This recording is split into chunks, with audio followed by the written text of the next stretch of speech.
So, tell folks what you've been up to lately. This is your first Substack Live. It is. I have been doing a lot of work on different levels. I've launched a podcast called Assembly Required, which can be found anywhere you get your podcast. I have been working actually just yesterday. I was on the road down in Montezuma, Georgia, working with the Georgia House Democratic Caucus as we Mm. continue to build to majority.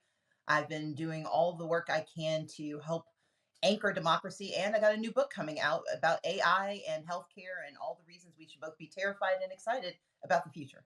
Ooh, she's busy. She's busy. So, one of the things that folks wanted to talk about is there's a lot of action in the local elections right now. Like, even up here, we just had school board elections, and like 4,000 people from my little borough showed up. And that was like incredible.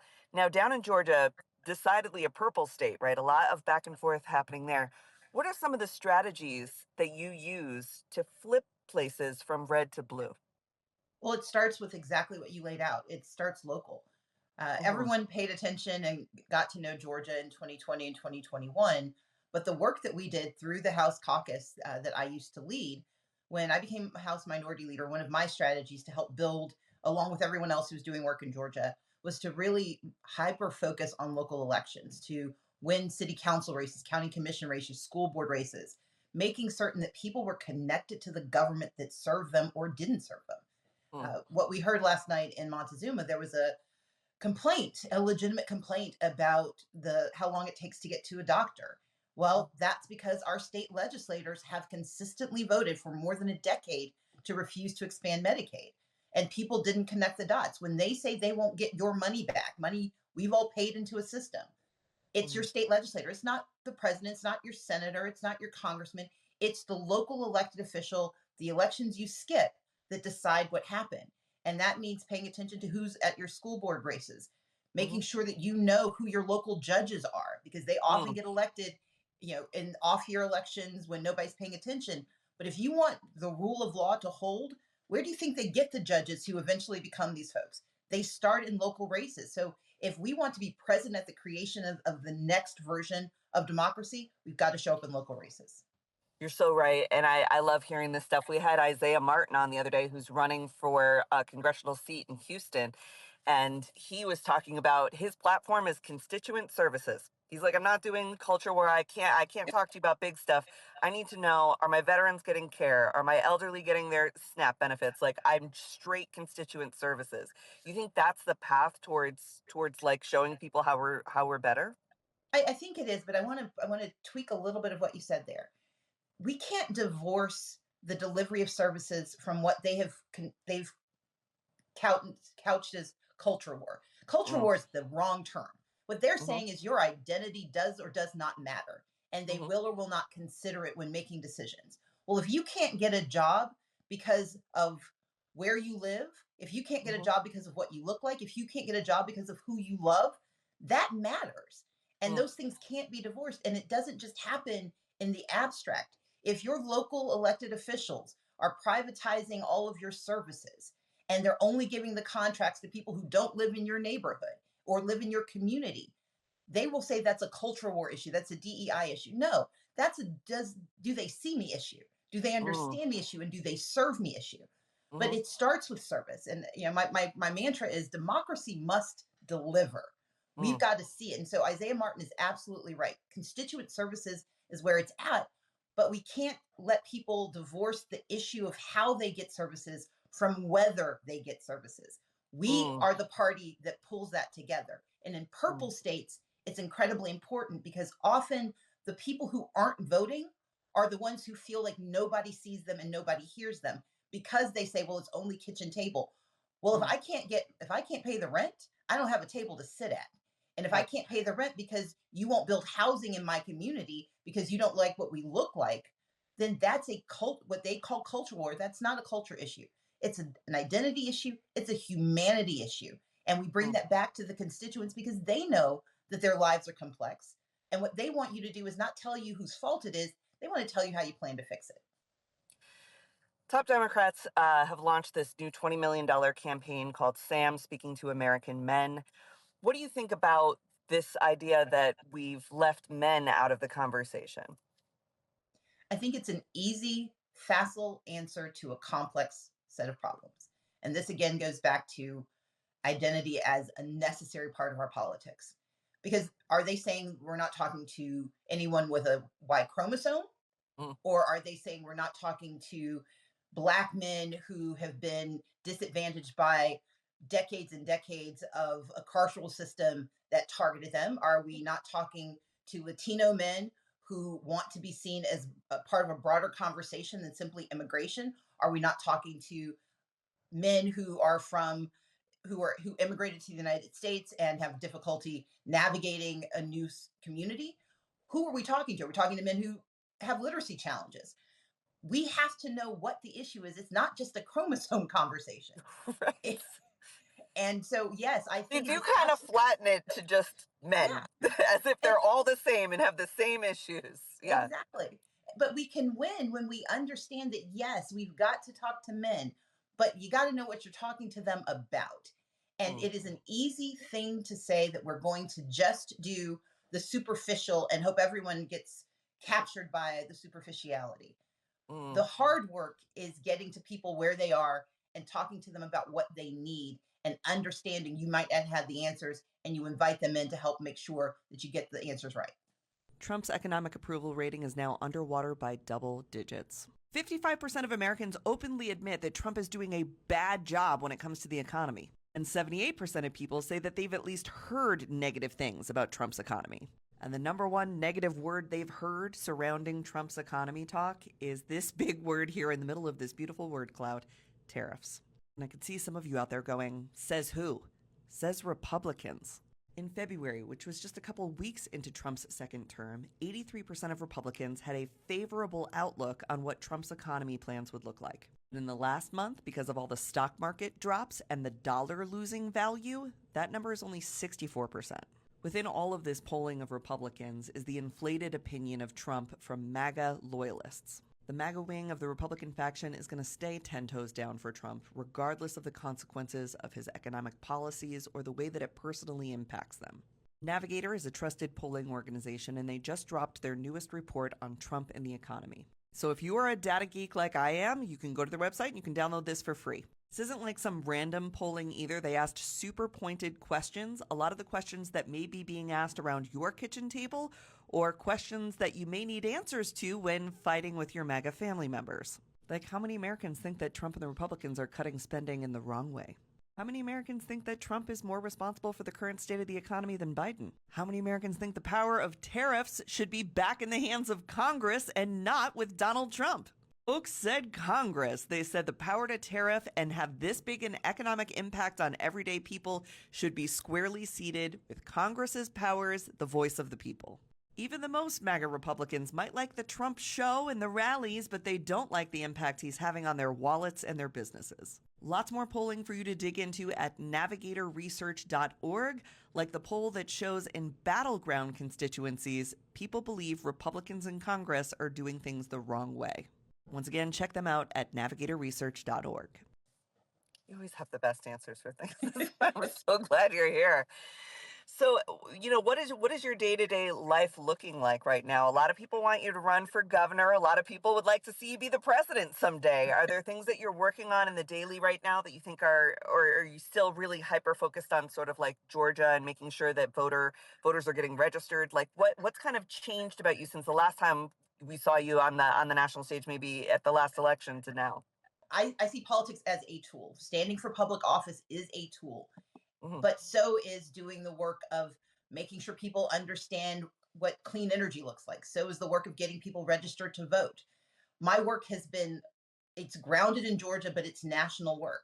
I'm going to be in, I've been traveling the South trying to help communities do this work because we can't just win where we are. We've got to win everywhere and we've Right. got to win for everyone. So I do a lot of things. I've got the podcast, which has a national focus. I've been excited recently to talk to Senator Booker and to talk to Rachel Maddow and to bring on local folks who are doing good work, talking to Congresswoman Jayapal.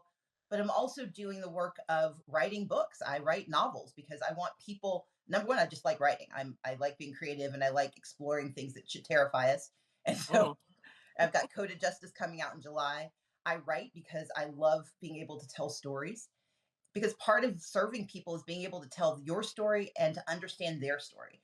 Mm, And then the larger thing for me is that we've got to save democracy.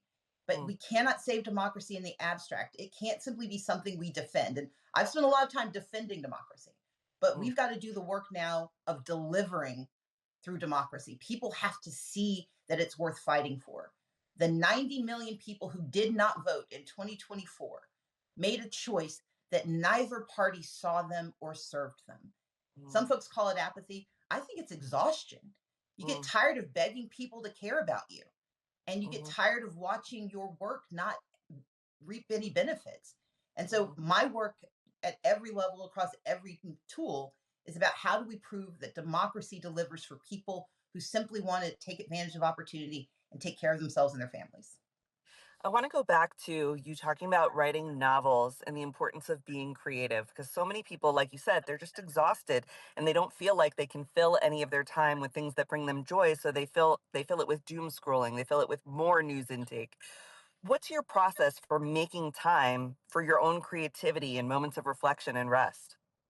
So President Eisenhower actually had this grid. He's the his sort of matrix. He said there are things that are urgent and important, things that are important but not urgent, things that are urgent but not important. And we spend a lot of time there, Mm, usually because we forgot to do something or someone else forgot it and they think we should fix it. And then there are things that are neither urgent nor important. And too often we relegate creativity to that last box. Unless mm, it's your day job, we think, well, I can't spend my time there because it's a waste of time. It's a place of renewal.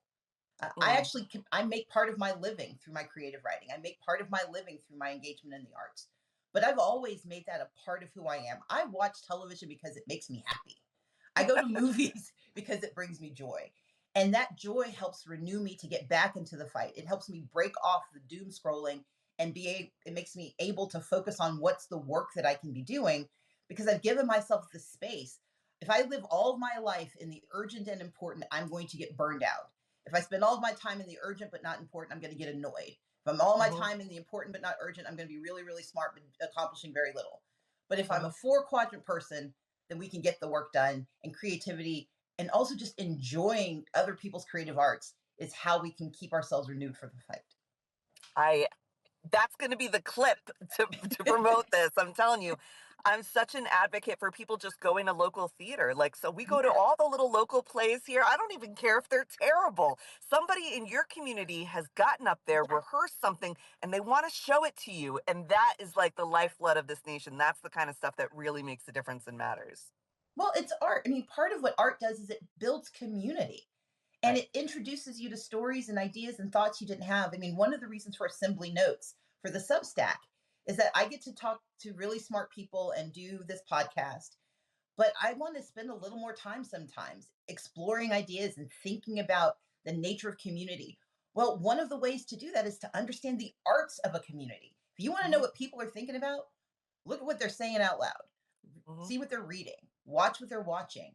And when we let ourselves do that without censure, we create community, but we also create opportunity. We can't go back and recreate whatever it was we had before. This Right. this party has broken what we had.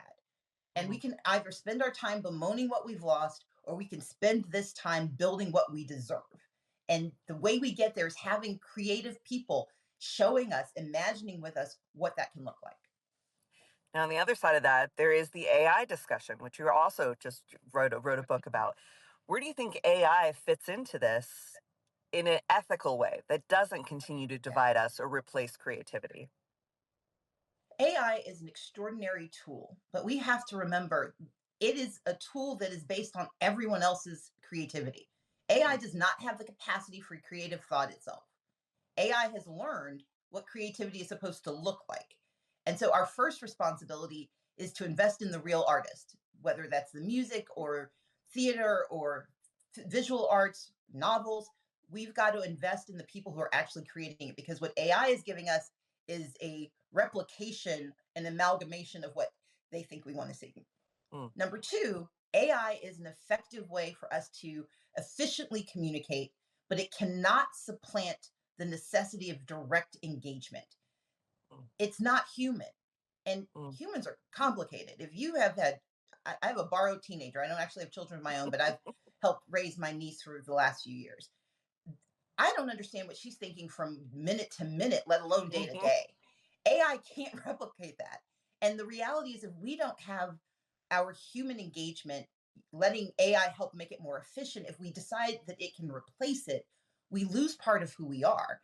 And when it comes time for important things to be done, for critical things to happen, for hard choices to be made, if we haven't practiced the art of humanity, AI can't do it for us. Mm, so true. And in the healthcare space, so many folks are working as healthcare doctors, nurses, care providers, and all these different types of ways, and they're using AI. Is this something that you think is helping the helpers in addition? Is it like, what are the benefits to AI in healthcare? Well, I encourage everyone July 15th to get coded justice because that's exactly the question. V, thank you for teeing it up so well. That's the question I explore. For example, my family is going through healthcare issues. It is, and I mentioned to my mom, she was going to be in a conversation with my dad's doctor. I said, "You have Otter on your phone, turn it on." Because in the middle of asking these questions and getting these complicated answers, you're not going to remember everything. Right. It's okay to use AI to record and to help you transcribe and to summarize. It's Mm. okay because then you can run it through and you can, when you decide to play Dr. Google later and figure out what it means, we at least know what this term of art is. Mm. It should help doctors keep track of what's happening. It should help nurses and nurse practitioners and pharmacists, but it can never replace the human connection of understanding a lived experience. And the minute we forget that, it's when we cede power not to AI, but to those who are creating AI. Because we got to remember, AI is not being just sua sponte generated out of nothingness. There are companies making billions of dollars. Elon Musk rated our data, mined data that we will not know about for decades, Mhm. not because of any interest in our healthcare, but because of his commitment to making money off of our information. And our Mm. healthcare information is the most vital information that he and others now have access to. And so we've got to remember it's not what AI does, it's who's controlling AI. And recently, and then I'll stop my screen.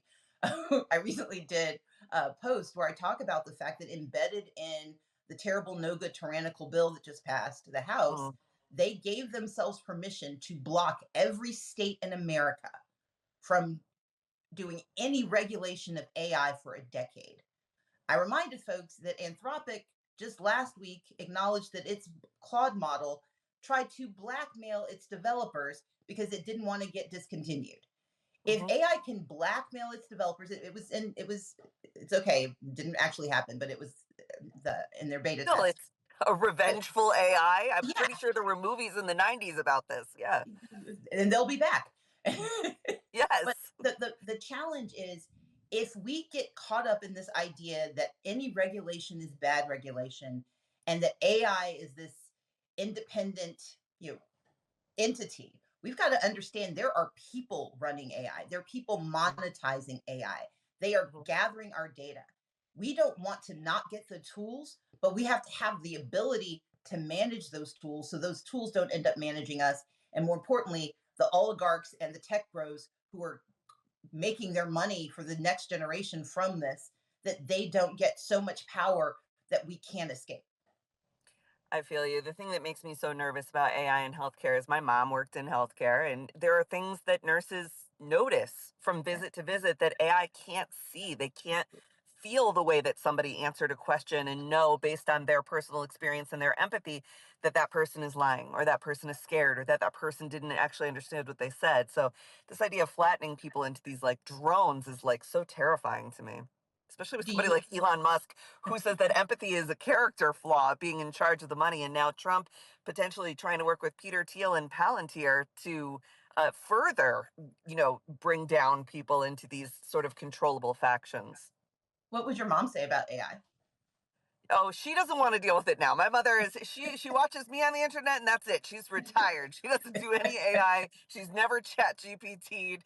She does like some of the AI generated art that shows up on Facebook and she'll send me and I'm like, Mom, that's she's like, I know it's not real, but I like how it makes me feel. And I'm like, see, that's exactly a lot of what these people are getting tricked by in a lot of cases is we know it's not real, but I like how it made me feel, or I liked the idea of it being real enough that I'm willing to like suspend disbelief, like when I watch a movie or I watch a play, to believe that these things are actually happening. But when the AI is infiltrating things like Donald Trump being shown as a superhero or as a rock star or as all these different things, I'm like, right, but those little like micro visuals are getting into your head and they are forming your opinion of this person that is not based on truth.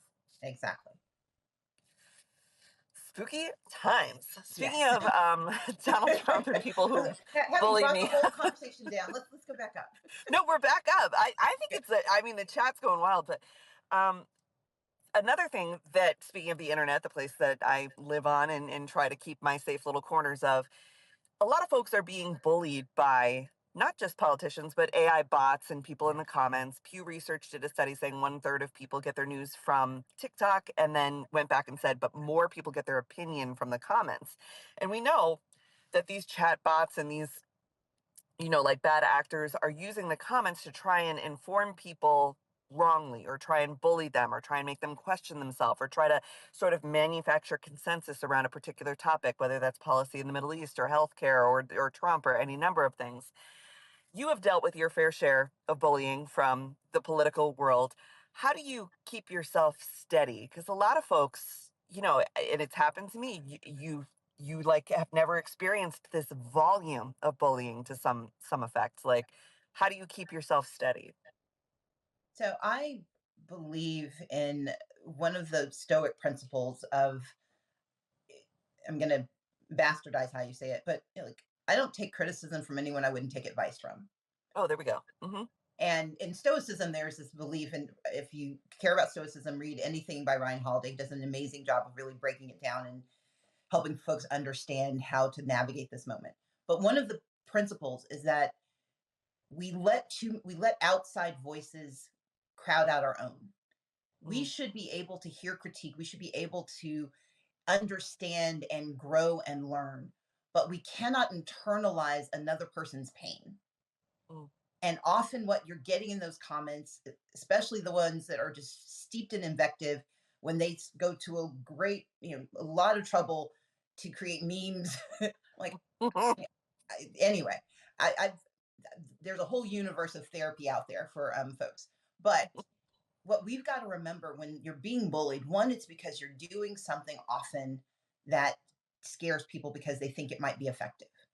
Hmm. Two, you have to you do have to investigate. Is there some legitimacy, not to the personal attack, not to the aesthetic, rage Hmm. baiting, but are there critical conversations that people want to have but don't know how to ask for? Or that because of the question or the comment raised, it can add a dimension to how you can meet them. And this goes Hmm. to the purple state question at its core. Hmm. If you're purple state, that means there's tension right now. Hmm. The majority hasn't decided where they stand. And so they're asking for help figuring it out. I take attacks on me as opportunities to inform. I don't see it always as personal. I mean, it's intended as personal. But my question is, okay, what is it that you're raising that gives me a chance to help people understand more? So if you're going to attack my work on voter registration, is that because you don't understand how democracy is supposed to work? Well, let me explain voter suppression and why not committing treason is not the same as being pro democracy. Let me talk about how we can make change across this country by lowering people's energy bills so that they can afford to go to a play, they can afford to put Hmm. food on the table. Let's take the critique and turn it into action. The core of all of the work of the bullies want us to stop working. They want Hmm. us to cower, they want us to hide, and they want us to apologize. Hmm. I will apologize if I've done something wrong, but I will never apologize for doing right, for delivering for people, for trying to solve the problems that I see. And I need you to remember that, and anyone else on this platform doing good, being attacked, make sure you understand if the attack is about you or about the person doing the attack. If it's about you, figure out what you need to fix, because sometimes bullying is just to remind you maybe you shouldn't have said that. Hmm. But more often than not, it's fear that you're working right and that you're doing right and that the right will win. That is good advice. I'm going to play that one for myself over and over and over. How did you get so smart, Stacey? How did you get to this place of being able to answer and like bring calm to people and build community? A lot of folks want what you have. Well, how did you get it? I am the second of 6 children. I was That'll start it off. That'll it does. start it. When I talked about the taxonomy of my family, my oldest sister is the captain. Mhm. I'm finance and logistics. Our next sibling is the cruise director, and the younger 3 are just the crew. They do what they're told. But my parents used to take us to volunteer all the time. And we grew up working poor in Gulfport, Mississippi. Mm, But my mom and dad would tell us, having nothing is not an excuse for doing nothing. But more importantly, they would put us in postures and in situations where we had to help, where we had to organize folks, we had to get things done. And you rarely had the resources you needed. You were often fighting against a system that didn't want you there. And you were trying to help people who didn't know that they deserved the help. mm, I did that from a very young age. And for me, it was the clarion call for my life. The work I do is because I think poverty is immoral. I think it's mm, economically inefficient. I think it's solvable, but mm, we've got to solve it on multiple dimensions. And we've got to do the work of showing people that it's possible. I'm living proof. I came from a family that a generation before my great grandfather, no, my grandfather my mom's father was born 25 years after the end of slavery in Mississippi. mm. My dad's father was conscripted into 2 foreign wars, World War II and the Korean War. And every time he came home, he was told that he was not a real citizen and could not vote because he was a black man in Mississippi.